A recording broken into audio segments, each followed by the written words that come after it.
Olá, amigo reparador, seja bem-vindo, seja bem-vinda ao TV Reparação Automotiva. Estamos aqui em São Bernardo do Campo, na oficina Power Class do Nilson Patrone, onde nós vamos mostrar hoje para você os detalhes de reparabilidade do Volkswagen T-Cross, o SUV compacto da Volkswagen.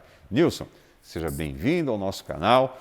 Muito obrigado pela sua participação. Vamos mostrar então para o nosso amigo reparador como é feita a reparabilidade do T-Cross? Vamos lá, Edson. É um prazer ter vocês aqui e com certeza a gente vai tentar agregar o máximo possível aí para ajudar o nosso amigo reparador a enfrentar os TSI do dia a dia, beleza? Para começar a mostrar aqui essa parte do motor 1.4 turbo da Volkswagen, nós temos que desmontar algumas coisas, né, Nilson? Começando pelo filtro, é isso? Pela parte do filtro?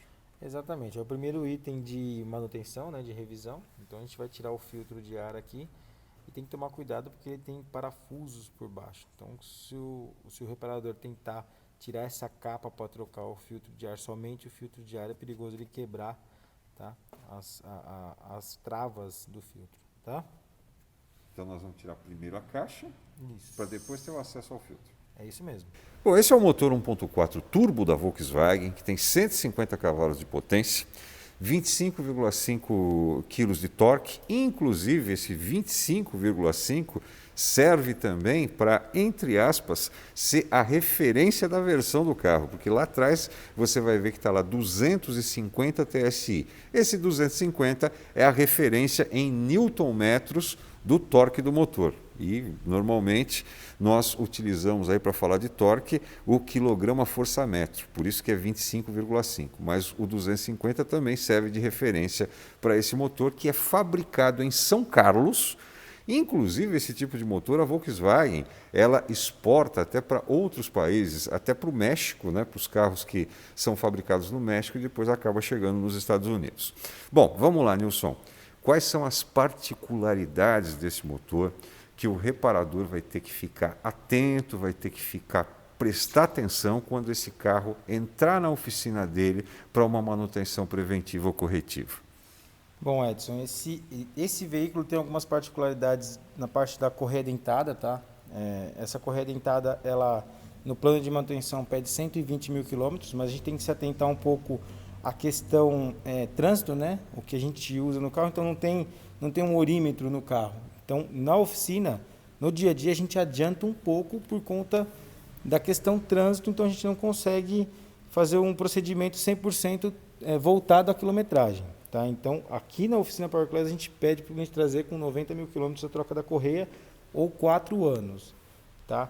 Outra particularidade bem bacana desse carro é a questão das velas. Tá? Nos carros mais modernos, esse carro já usa uma vela direcional que tem que ter um torque certinho, porque ela pode gerar um erro de combustão se ela estiver na posição errada. Tá? E ela não pode ser reaproveitada, até porque ele pode danificar o anel de vedação ali e também mudar a posição. Nessa parte aqui das velas, por exemplo, a gente pode também identificar que nós temos as bobinas, né? Exatamente. Essas bobinas, também se você tiver, por exemplo, um problema com uma delas, o aconselhado é trocar todas? Então, o aconselhável é trocar todas pela condição de uso, que a mesma quilometragem que vai ter na bobina antiga, velha, vai continuar. Estragou uma, mas as outras 3 continuam com a mesma quilometragem. A gente consegue identificar qual bobina está com problema. O correto é trocar as 4, porque ela vai ter a mesma idade da nova. Então, o certo é trocar as 4. Vindo aqui mais para esse lado, nós podemos perceber que nós temos aqui uma peça, né? Eu, por exemplo, não sabia o nome dessa peça, então vamos contar qual é, né? Lógico que o nosso amigo reparador que está acompanhando talvez já deve saber, mas vamos lá, vamos reforçar. Vamos lá. Essa peça aí, Edson, é uma bomba de vácuo eletrônica, tá? Elétrica, eletrônica. Essa peça, por que tem? Hoje é muito comum ter bomba de vácuo elétrica nos carros por conta do turbo, tá? Porque aqui, no caso aqui, ele pega vácuo do coletor, né? Só que esse vácuo só está linkado aqui na marcha lenta, tá? Então, quando ele acelera o carro e tem pressão no sistema, ele jogaria ar aqui e teria pressão contrária, tá? Então, tem uma válvula direcional aqui, então ele deixaria de de puxar vácuo para o hidrovácuo e jogaria ar. E aí o carro ficaria sem freio, certo? Então hoje ele tem uma bomba de vácuo elétrica para compensar a falta de vácuo gerado do coletor do motor, né? Por conta do carro ser turbo. Isso não é só na linha Volks. Outras montadoras também trazem essa mesma peça aí com essa mesma tecnologia. E aí, a gente continuando aqui nessa parte do motor, corpo de aceleração, também fácil, né, para você acessar, Fácil não tem acesso. maiores problemas, fácil acesso. Existe necessidade de alguma ferramenta especial para desmontar esse setor aqui que a gente está mostrando, né, que já foi feita a desmontagem previamente, para ficar mais fácil para mostrar para você no vídeo. Mas há necessidade de alguma ferramenta especial? Negativo, Edson. Esse alicate aqui, ó, para tirar a abraçadeira, tem em todas as oficinas hoje, porque na maioria dos carros aí usa a abraçadeira de apertar também, essa abraçadeira de trava, tá? Nada mais do que o alicate para poder desmontar essa parte do filtro de ar, tá? Uma chave de fenda e muito cuidado aqui com as travas que são de plástico, tá? Se abrir a trava aqui é tudo de encaixe, então é o cuidado que tem que tomar. Para trocar a correia dentada desse carro precisa ter um cuidado, né? Nesse caso aqui tem duplo comando variável, né? Tá?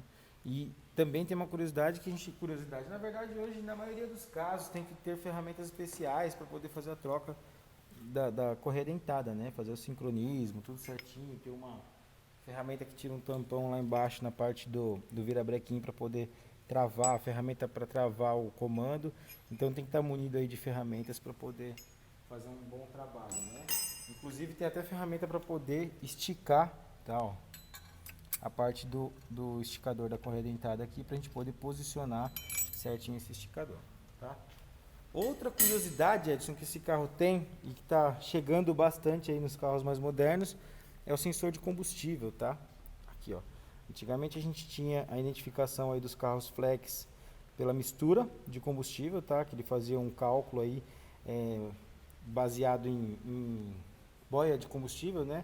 Sensor de nível, mais sonda lambda, todo esse sistema para poder fazer uma identificação do combustível que estava usando no tanque. Hoje a identificação já é meio que imediata, tá? O combustível entra aqui, ó, e ele passa por um sensor, que é um sensor de combustível, chamado sensor de combustível, tá? E que por frequência ele indica para o módulo qual combustível que está no tanque, tá? Então é muito mais rápido. Já acabou, meio que está acabando aquela situação de ter que rodar 15 km, 13 km antes de chegar em casa. Nilson, esse carro tem injeção direta de combustível. Aqui nós temos, por exemplo, a bomba de alta.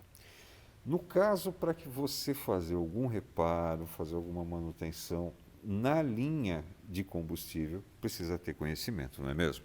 Sem sombra de dúvida, Edson. Essa parte de injeção direta, tá?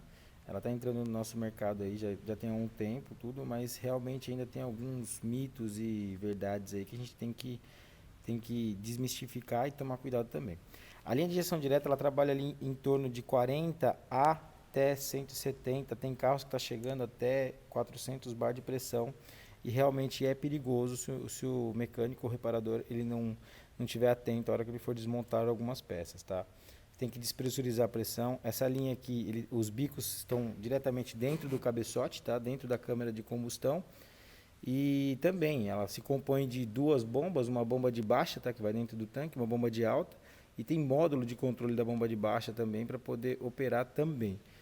Bom, basicamente isso, ela não mudou muito a questão de injeção. O que mudou foi a questão da linha de combustível. Os sensores em volta ainda, tá? Sensor MAP, sensor de temperatura, algumas coisas foram se adequando ao mercado, mas a linha de combustível ela mudou sim e tem que tomar cuidado, tá?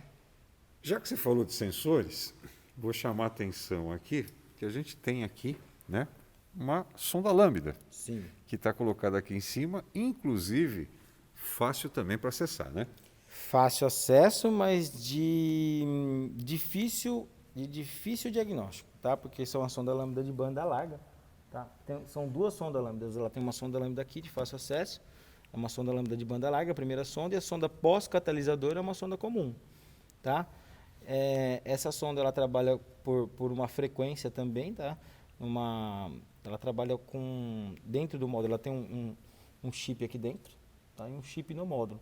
Essa sonda é de suma importância você usar a sonda original, tá? A sonda compatível com o carro. Já mudou tudo também.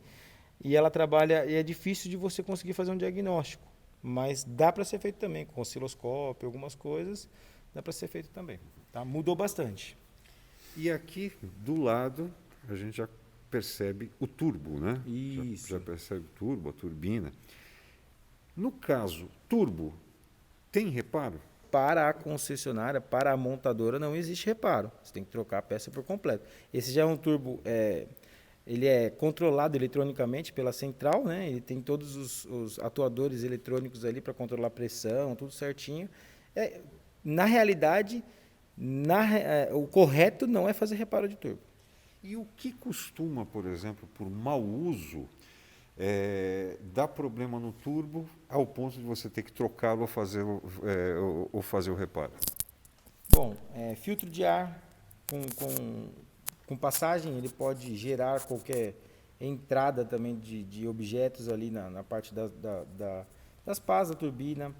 Óleo de motor de má qualidade, que vai passar aqui pelo rotor, né?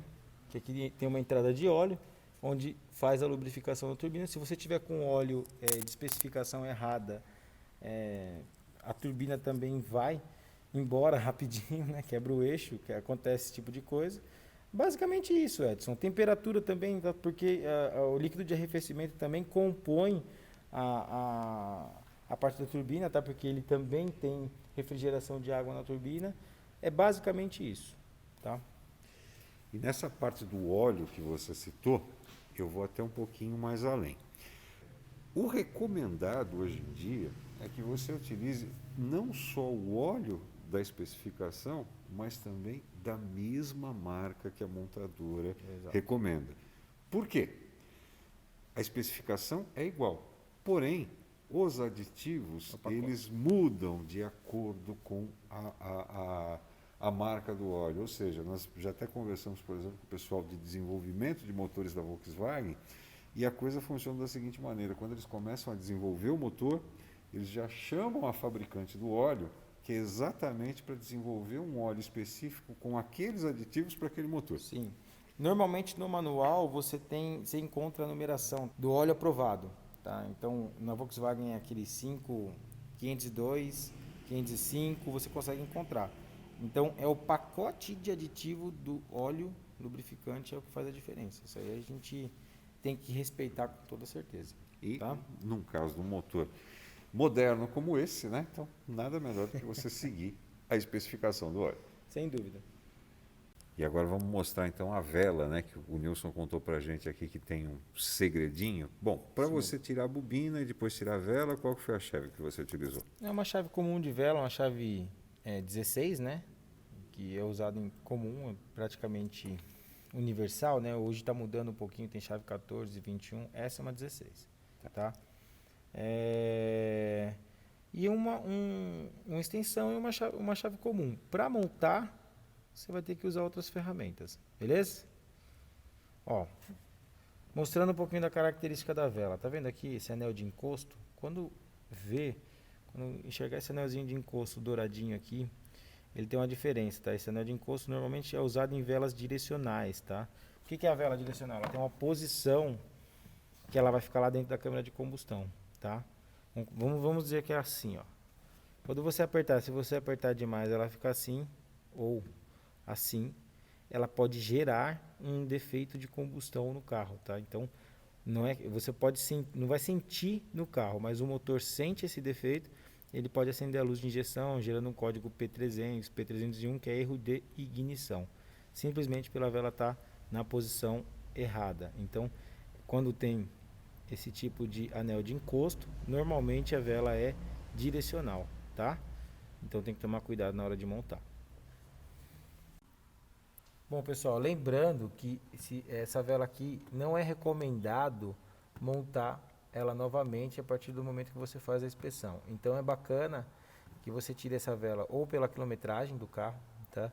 Ou até mesmo se o carro estiver gerando algum defeito, porque essa vela, como ela tem um anel de encosto, ela pode também sofrer, esse anel de encosto sofrer o esmagamento dele, né? E a hora que você for montar de novo, ele também mudar a posição da vela. Então o correto é trocar a vela, tá? O 100% correto é fazer a substituição da vela. Bom, já mostramos para você todos os detalhes do motor 1.4 TSI Turbo da Volkswagen. Agora vamos mostrar por baixo, mostrar o undercar, inclusive as partes de baixo do motor também, né, Nilson? Vamos lá, vamos levantar o carro aqui no elevador e vamos dar uma olhada por baixo do veículo. Bom, Nilson, já levantamos aqui o T-Cross e já começa observando o detalhe aqui do filtro do óleo. Bom, Edson, esse filtro é de fácil acesso, tá bem na cara do Gol aqui, né? Bem na frente aqui. Então é um filtro tranquilo, um filtro que é o mesmo filtro do Up, né? O mesmo usado, também compartilha. E aqui também a parte de troca de óleo do motor é super na cara aqui, né? É tranquilo, tá? Aí depois podemos já observar aqui também a parte da direção, que no caso esse carro ele tem a direção de assistência elétrica, né? Essa é uma tendência dos carros modernos, a assistência elétrica. No caso de direção de assistência elétrica, quais os cuidados que você precisa ter com a manutenção? Edson, ele tem uma caixa mecânica, né?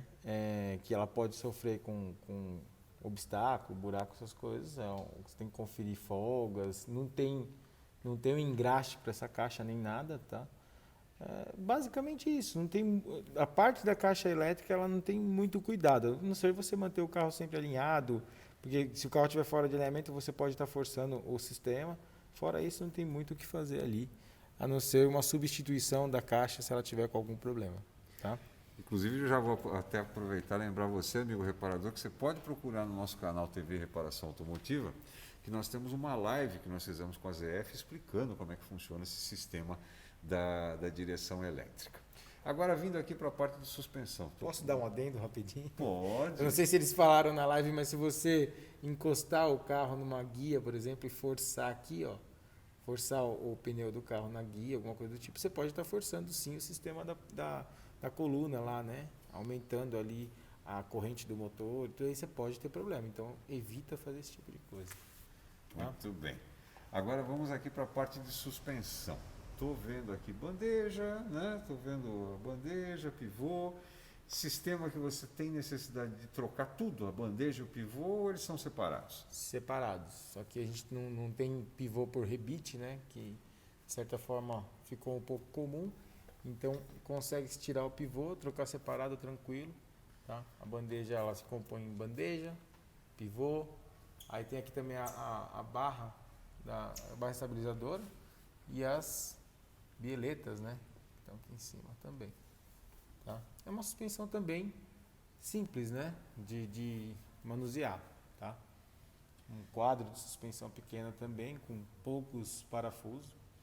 A caixa de direção presa com 2 parafusos também não é nada complicado, aliás. Aqui e aqui. Aqui é do coxinho inferior. E Nilson, eu acho que vale destacar também que o T-Cross ele é feito na mesma plataforma, por exemplo, que do Polo, que é a plataforma MQB. No caso, obviamente, quando a gente pensar, por exemplo, em sistema de freio, sistema de suspensão como amortecedores e molas, você tem situações diferenciadas entre um carro e outro na hora de pegar a peça. Em compensação, o ferramental é tudo igual para os dois carros, né? Sim, sim. A parte de motorização é igual, o ferramental é basicamente o mesmo, né? Não tem muita dificuldade. E aqui embaixo também a gente consegue observar o câmbio, né? Lembrando que esse carro ele tem um câmbio automático de 6 marchas, que é um câmbio fornecido pela Aisin, que aliás hoje em dia esse câmbio da Aisin ele também está nos carros da Fiat e também na linha PSA Peugeot Citroën, o que facilita também no caso numa questão de manutenção, porque tem bastante modelo dele no mercado, né? Exatamente. Hoje a manutenção do câmbio é mais até por código, né? Nas oficinas independentes. E é um câmbio muito bom. Não tem nenhum relato ainda de problemas, né, com esse câmbio. Não tem dificuldade. Tem também aqui a parte do cárter, né? O cárter do câmbio, juntinha. Ele também tem um parafuso dreno. A montadora não recomenda trocar o fluido, tá? Mas nos independentes, nas oficinas independentes, o pessoal recomenda, tá? Tem um filtro de fluido do câmbio aqui dentro desse cárter também, tá? Bom, então vamos aproveitar, já que a gente está com o carro levantado aqui, vamos também lá para a parte de trás para ver como é que está. Esse filtro de combustível é um filtro comum, tá? Ele é compartilhado com muitos outros carros aí, tá? Até mesmo de outra montadora. Esse filtro ele não tem um dosador interno nele, tá? Porque o controle da bomba é feito lá em cima por modo. Então é um filtro comumzinho aqui embaixo de fácil acesso. Aí chegamos então na parte de suspensão traseira, eixo rígido. Isso aí. Também, eixo rígido também não mostra dificuldade, né, Nilson? Não tem. Tem uma bucha aqui, tá? As buchas são difíceis de dar problema, tem um longo prazo de duração, né? E os amortecedores de fácil acesso também. Tem um parafuso aqui e parafuso em cima, então é fácil acesso. Tem que tomar cuidado com a mola, claro, não pode sair soltando um parafuso desse aqui, que não é perigoso uma mola dessa aí, ela voar aí e machucar alguém, tá? A parte de sensores de ABS, tá? Então, tá aqui na parte do cubo de roda por trás, tá? Esse carro também tem a parte do freio de mão direto na pinça, tá? Então ele tem uma pinça com uma rosca sem fim aqui, tem que tomar cuidado, porque exige uma ferramenta especial também para trocar essa pastilha aqui. Bom, pessoal, tem uma chave, tá, para poder desmontar essa roda, e essa chave fica localizada lá no kitzinho de macaco, embaixo do step traseiro, tá? Então esse daqui, ó, para quem não conhece, é uma ferramentinha que tem no carro, que vem na Vox, e você tira essa calotinha dos parafusos de roda, tá? Aí aqui o segredo já tá na minha mão. A gente vai desmontar essa roda aí. E Nilson, chegamos então no sistema de freio convencional com disco e pastilha, mas algum cuidado na hora de fazer a manutenção, trocar peça, fazer diagnóstico? Edson, aqui também não tem nenhuma dificuldade a mais também, tá? Na verdade, é o mesmo procedimento para todos os carros, porém a parte do cavalete, né, fixo na manga de eixo. Então tem a pinça, os pinos deslizantes ficam aqui na pinça. O cuidado que tem que ser tomado é para respeitar as medidas do disco certinho, e na hora de montar um freio, toda a limpeza do sistema, né, aquele carinho que você vai ter quando for fazer um procedimento de reparo de freio. Limpeza no cubo de roda, lubrificação de pino, como eu falei aí, tudo certinho, para evitar dor de cabeça. Tá certo, Nilson. Quero agradecer muito a sua participação com a gente aqui hoje no TV Reparação Automotiva, mostrando então os detalhes de reparabilidade segundo o reparador independente, neste vídeo que nós fizemos aqui na Power Class. Muito obrigado, Nilson.